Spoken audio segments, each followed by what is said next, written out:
So in this video, I want to turn my attention to another a very active area of work in both creative practice and research, and that's new musical interfaces.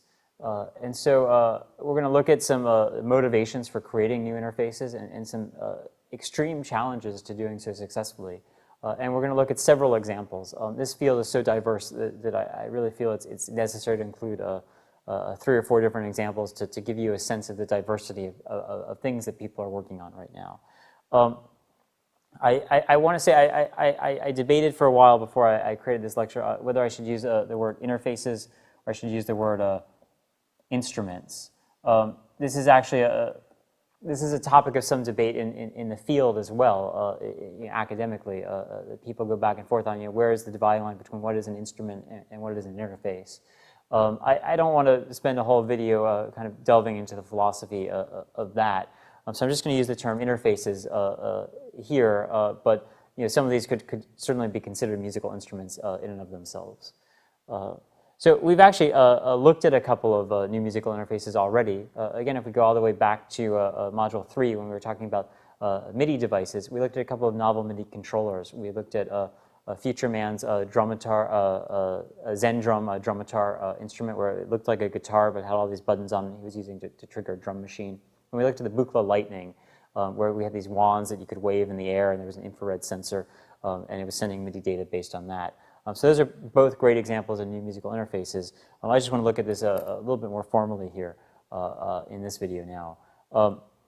So first of all, why would people want to create new interfaces? We have pianos, we have violins, we have all this stuff that we've been perfecting over centuries. Why do we need to branch out from that and start looking at new ways of creating music, new ways of creating gestural input that makes music? One reason is accessibility. And by accessibility, I mean that most of the instruments that we know and use today are ones that take years to really practice enough to gain a level of facility and comfort that you can be incredibly musically expressive with them. New interfaces offer the possibility to create ways for people to start making music more expressively faster and kind of reduce the learning curve. And connected deeply to that is the potential connection of interfaces to algorithms. So most of the musical instruments that we're familiar with have a kind of one-to-one relationship between an input gesture and an output sound, because there's this direct mapping that happens. There's a physical relationship between the gesture and the acoustic creation of the sound. If we're looking at digital interfaces, we have the ability to kind of separate these things out so that there can be an input gesture, then there can be some algorithm that's mediating that gesture before the sound actually gets created. It's looking at that gesture, it's analyzing it in some way, and then creating the sound based on that. So the separation gives us a lot of power. We can map things in a lot of different ways, and we can also move beyond that one-to-one relationship of gesture to resulting sound. And this, again, ties directly back into that accessibility bullet point because it enables us to create situations where certain details of the mechanics of playing a piece of music might be abstracted out into an algorithm and taken away from the responsibility of the performer. As an extreme example, there have been interfaces developed where the performer is only concerned with the expressive details of the music, dynamics, tempo, things like that. And the notes are kind of pre-programmed into an algorithm which plays back according to the gestural input that's received from the interface. And related to that, of course, is this notion of expressivity, that there might be different ways that people can be expressive with music if we're able to separate these things out, this one-to-one mapping of gesture to sound, resulting sound, and this ability to analyze gestures in a lot of different ways and map them onto different aspects of an algorithm or of sound, kind of however we want. So this is all incredibly appealing for kind of rethinking this relationship, and it all really comes from this ability to separate the interface from the algorithms or that are actually creating the resulting sound or music. But this comes with a lot of challenges, some incredibly scary challenges.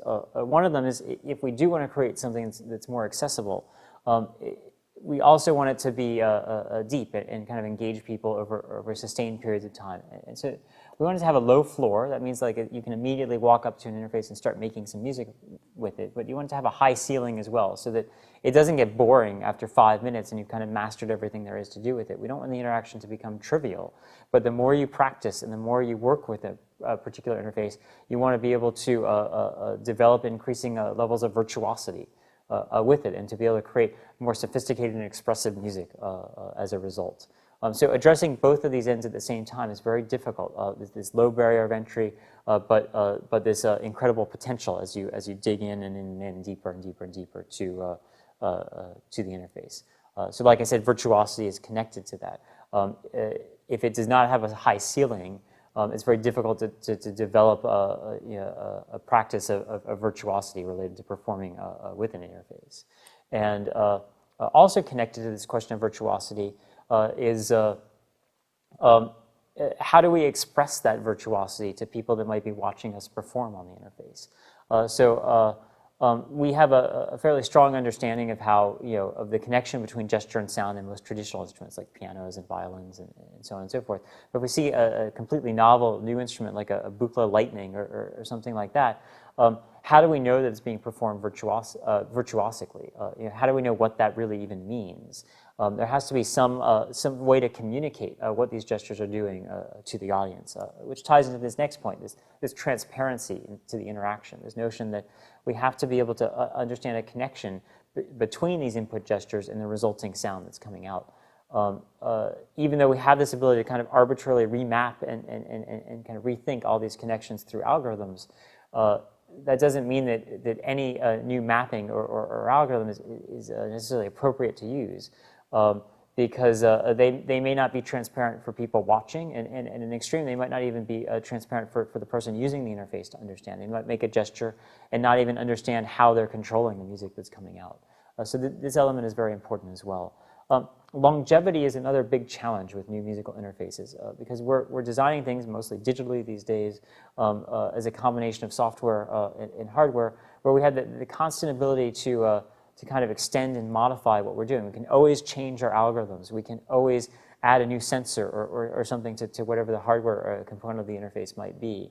And so there's this temptation to constantly improve and extend and modify, and not to step back and say, well, now it's time to just take it as it is and spend a year or 2 or 10 just learning how to play this thing and make really good music with it, and develop a real pedagogy of how to learn to perform with this instrument and develop a performance practice around it. It's very hard to resist the temptation to constantly tweak and modify and to just take that time to step back because the tools we work with today make these interfaces so malleable and so easily changeable. So these are just some of the challenges that designers of new interfaces face. So what I want to do in the rest of this video now is to walk through a few examples of new musical interfaces. And I thought I'd start with a historically important one. This is the theremin, invented by a Russian inventor, Leon Theremin, in the late 1920s. And it's something that's still used today. So I think we can consider this to be a relatively successful example of a new interface. And the way the theremin works is you don't actually touch the instrument, but there are these two antennae, that one and that one. And the proximity of your left and right hands to these antennas controls, one of them controls the frequency of the sound that's generated, and the other controls the amplitude of the sound that's generated.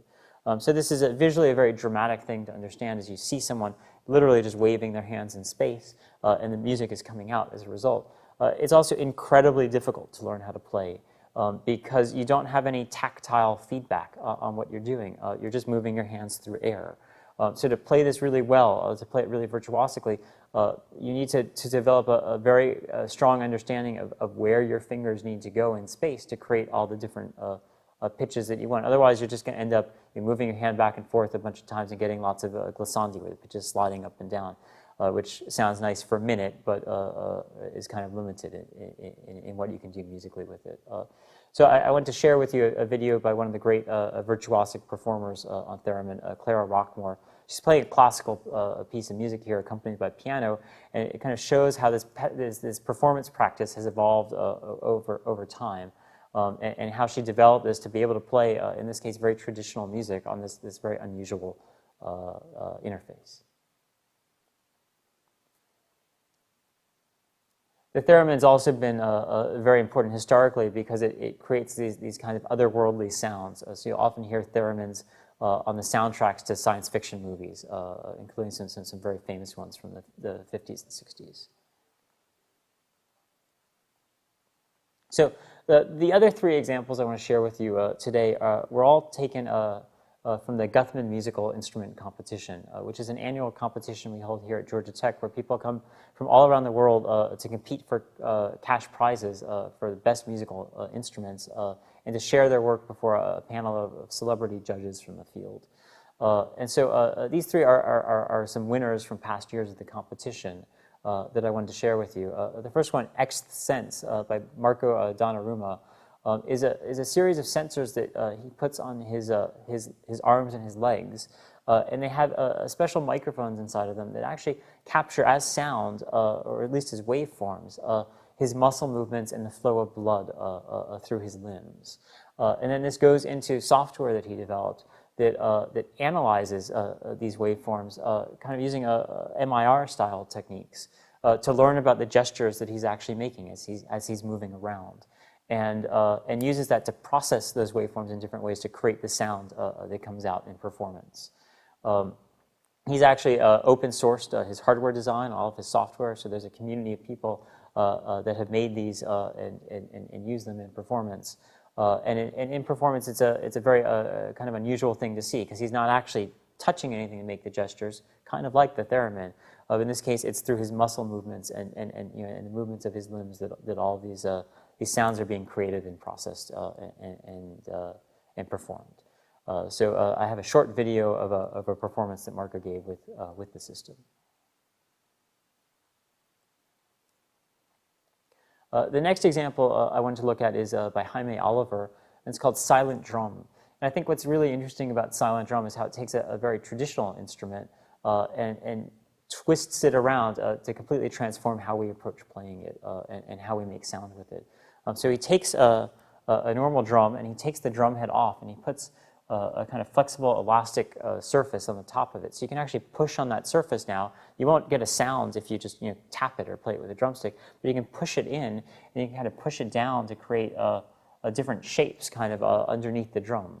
And then what he has here is a video camera and a light. That's what these contraptions are, kind of up here and down there. That's a tripod kind of holding them up. So that he's performing computer vision on these different gestures, the way that this surface is being displaced as he's putting his hands on it.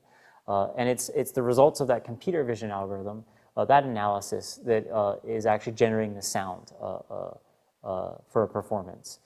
So again, it's taking this notion of a very traditionally percussive instrument, the drum, and turning it into this very flexible control that's very suited for this kind of fine grain of timbral control over sound. And the last example I wanted to share was from this past year's competition, an interface developed by Onyx Ashanti called Beat Jazz Exo Voice. And it's actually a combination of a lot of different tools that he puts together in a kind of very elegant unit. And that's why I thought that this was interesting to show, because as you'll see, he has things mounted on his head and also on each of his hands. So there's a combination of a bunch of different sensors here. He has a microphone, so he can actually talk into this thing and process his voice. He has a breath controller, similar to the kinds of things we saw on those electronic wind instruments when we were looking at MIDI devices back in Module 3. And then he has a bunch of fingerboards, kind of finger sensors on each of his hands, and also accelerometers so you can move each of his hands around and control sound that way. There's also a lot of different lights that change colors to give him and the audience a feedback on the state of the system and how it's being played at any given point. So to review, we've covered in this video just a tiny kind of sampling of this world of new musical interfaces. We looked at reasons for creating new interfaces and some of the extreme challenges that the instrument and interface designers face in approaching this. And then we looked at a number of examples to show kind of some of the diversity of the different things being created in this field, both historically and recently. I want to turn now to the field of mobile music, which also has a role to play in new musical interfaces, as well as in some other domains of music.